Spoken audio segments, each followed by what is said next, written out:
તો મને છે ને ઘરનું દેશી ખાવાનું તો બહુ જ ભાવે.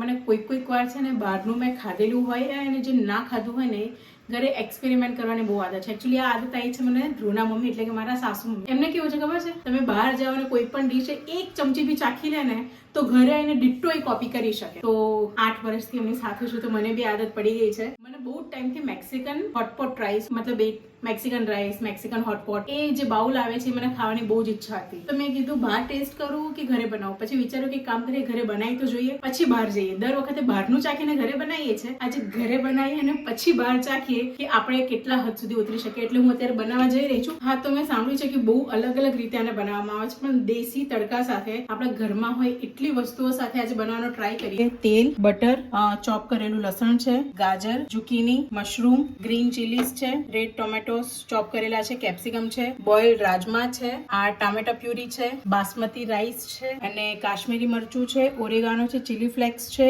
અને આની અંદર મેક્સિકન મસાલો આવે પણ આ મેં ઇટાલિયન હર્બ્સ લીધા છે. તો સૌથી પહેલા તો એની માટે મેં 1.5 ચમચી જેટલું તેલ લીધું છે અને 1 ચમચી જેટલું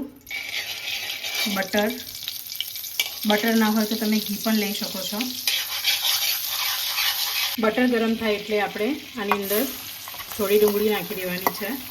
મેં અહીંયા ટોટલ 3 ડુંગળી સમારી હતી. એમાંથી અડધી ડુંગળી હું નાખી રહી છું અને અડધી ડુંગળી હું રાખી રહી છું સાલ્સા સોસમાં નાખવા માટે. હવે અહીંયા અડધી ચમચી જેટલું મેં લસણ નાખ્યું છે સમારેલું, ઝીણું સમારેલું. તમે પેસ્ટ કે એને ખાંડીને પણ લઈ શકો છો. મેક્સિકન હોટપોટમાં સૌથી પહેલા આપણે એને રાઈસ વઘારી લઈશું અને રાઈસ વઘાર્યા પછી આપણે એને સાલ્સા સોસ બનાવીશું. અને રહી વાત નાચોસની તો એ તો આપણે રેડી જ છે, ઘરે બી બનાવી શકાય પણ આજે હું રેડી લાવીશ. અને નાચોસને ઘરે ના બનાવો તો જ સારું, કેમ કે એટલા બધા યુઝમાં હોય નહીં. જોઈએ થોડાક તો તૈયાર લાવી દેવાના, એટલે માથાકૂટ કોણ કરે. તો આપણી ડુંગળી અને આપણું લસણ સંતળાઈ રહ્યું છે અને એની મસ્ત ફ્લેવર આવી રહી છે અને થોડું ગોલ્ડન બ્રાઉન બી થઈ રહ્યું છે. તો આ સ્ટેજ પર આપણે બીજા બધા વેજીટેબલ્સ નાખવાના છે. વેજીટેબલ્સમાં એવું છે કે તમારી પાસે હોય એટલા વેજીટેબલ્સ તમે નાખી શકો છો. જો અહીંયા મશરૂમ, ગાજર અને ઝુકીની છે, તમારી પાસે હોય એ નાખી શકો છો, ના હોય એ તમે સ્કીપ પણ કરી શકો છો. અહીંયાથી હું લીલા મરચા અને કેપ્સિકમ લઈ રહી છું. ટામેટા અત્યારે નથી નાખવાના. આની અંદર તમે ફોણસી નાખી શકો છો, રેડ કે યલો કેપ્સિકમ નાખી શકો છો. મેં એ બધું સ્કીપ કર્યું છે. તો આ સ્ટેજ પર અત્યારે હું આટલું થોડુંક જેટલું પનીર નાખી રહી છું. આની અંદર મેં બેબીકોર્ન સ્કીપ કર્યા છે, હેલેપીનો સ્કીપ કર્યું છે, ઓલિવ સ્કીપ કર્યા છે. પણ થયું કે પનીરનો થોડો ટેસ્ટ લાવીએ. તો આપણું વેજીટેબલ આટલું કૂક થઈ ગયું છે. તો હવે અત્યારે હું આની અંદર રાજમા નાખી દઈશ. તમે આની અંદર જેટલું પણ બોઇલ કઠોળ હોય એ તમે નાખી શકો છો. લાઈક ચોળા છે, કાબુલી ચણા છે, જે નાખવું હોય. મેં અત્યારે ખાલી રાજમા નાખ્યા છે આની અંદર. અને આ આપણું એકદમ હેલ્ધી વર્ઝન બનવાનું છે રાઈસનું, કેમ કે આની અંદર જો તમારા વેજીસ 2 કપ હોય ને તો રાઈસ 1 કપ જ આવશે. તો વિચારી લો કે આની અંદર આપણે કેટલું હેલ્ધી સલાડ આવી ગયું, પનીર આવી ગયું, રાજમા આવી ગયા, બધું જ આવી ગયું. અને રાજમા ઓલરેડી આપણે બોઇલ કરેલા છે એટલે હવે એને બહુ કૂક નથી કરવાના. હવે આ સ્ટેજ પર હું ટોટલ આટલો ચમચો ભરીને મેં 2.5 કપ જેટલા ચમચા ટોમેટો પ્યુરીની નાખી છે. ટોટલ મેં આ સાઇઝના ચમચા ભરીને 2.5 ચમચા જેટલી ટોમેટો પ્યુરી નાખી છે અને એને આપણે મિક્સ કરી લઈશું જ્યાં સુધી પ્યોરી એકદમ મતલબ ચડી ના જાય, પકી ના જાય. કાચું નથી રાખવા દેવાનું, કેમ કે હવે આપણે એના એન્ડિંગ સ્ટેજ પર પહોંચી રહ્યા છીએ એટલે ખાલી બસ હવે ટોમેટો પ્યુરી ચડાવવાની છે. હવે આપણે સાલ્સા પણ બનાવી લઈએ. તો સાલ્સા માટે સૌથી પહેલાં 2 ટોમેટોની પ્યોરી લઈ લીધી છે મેં. એની અંદર દોઢ ડુંગળી સમારેલી નાખી. એની અંદર મેં કેપ્સિકમ નાખી દીધું. સ્વાદ પ્રમાણે મીઠું, એકદમ થોડુંક ટેસ્ટ પૂરતું આ લસણ નાખી રહી છું. તમે લસણને થોડું ફ્રાય કરીને બી નાખી શકો છો. હું અત્યારે કાચું નાખી રહી છું. આપણે એને મિક્સ કરી લઈએ. આની અંદર થોડો oregano, red chilli, red paprika અને થોડુંક ઇટાલિયન હર્બ્સ.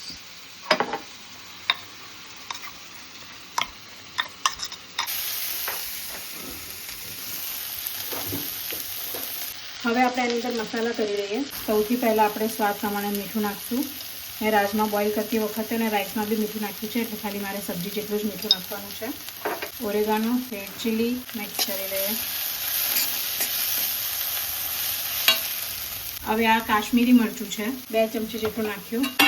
શેકેલા ધાણા અને જીરાનો પાવડર હોય તો મેં અત્યારે રેડીમેડ ધાણા જીરું થોડુંક નાખ્યું છે, જે આપણે રેગ્યુલર યુઝમાં લઈએ છીએ. તીખાશ માટે મેં ગ્રીન ચીલી લીધેલી છે અને આની અંદર આનો કલર ઇમ્પોર્ટન્ટ છે, એટલા માટે મેં કાશ્મીરી મરચું લીધું છે.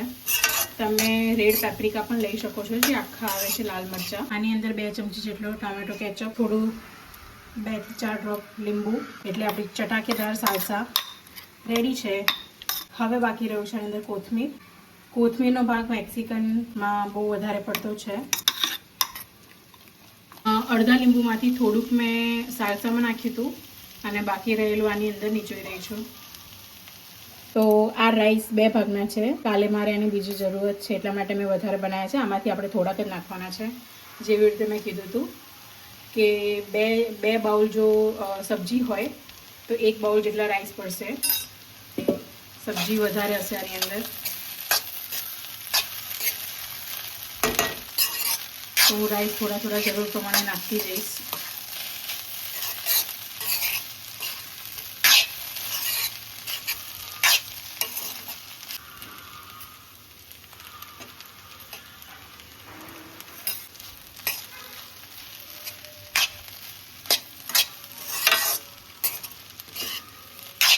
તો હવે આ સ્ટેજ પર આપણે ટામેટાં નાખવાના છે. 1 ટામેટું છે જે મેં ઝીણું સમારી લીધું છે. ટામેટાં આપણે આગળથી નથી નાખવાના, નહીં તો એકદમ ચડીને સોફ્ટ થઈ જશે. તો હા, હવે આપણા રાઈસ રેડી છે.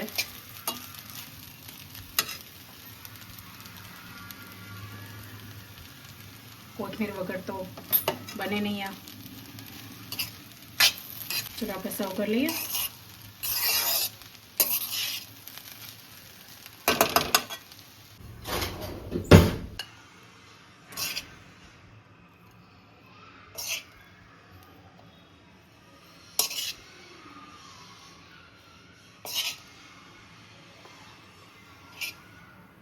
આ રીતે રાઈસ કાઢવાના, વચ્ચે ખાડો પાડવાનો,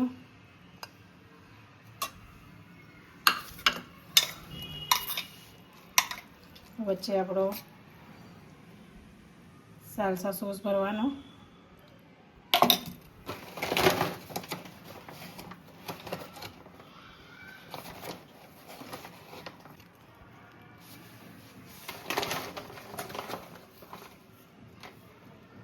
તો આપણા મેક્સિકન રાઈસ રેડી છે. મેક્સિકન હોટપોટ, મેક્સિકન રાઈસ, જે બી કહે.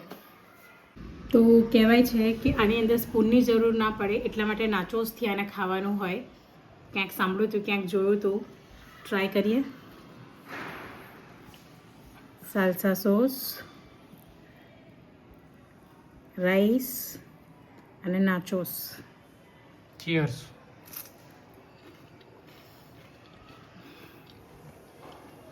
ગજબ. અરે યાર, એકદમ અલગ ટેસ્ટ છે. હે, બહુ જ સુપર છે. થોડું ટેસ્ટ કરો જલ્દી. જલ્દી મારે ટેસ્ટ કરવું પડશે. ગજબ છે યાર. અને જો તમને મારી રેસીપી ગમી હોય તો ચેનલને લાઈક, શેર અને સબસ્ક્રાઈબ કરવાનું ભૂલતા નહીં. અને હા, બીજી તમારે કઈ રેસીપી જોવી છે મારા વેમાં, મારા અંદાજમાં, જે રીતે હું બનાવું છું, તો પ્લીઝ કમેન્ટ કરો કઈ ડિશ બનાવું હું.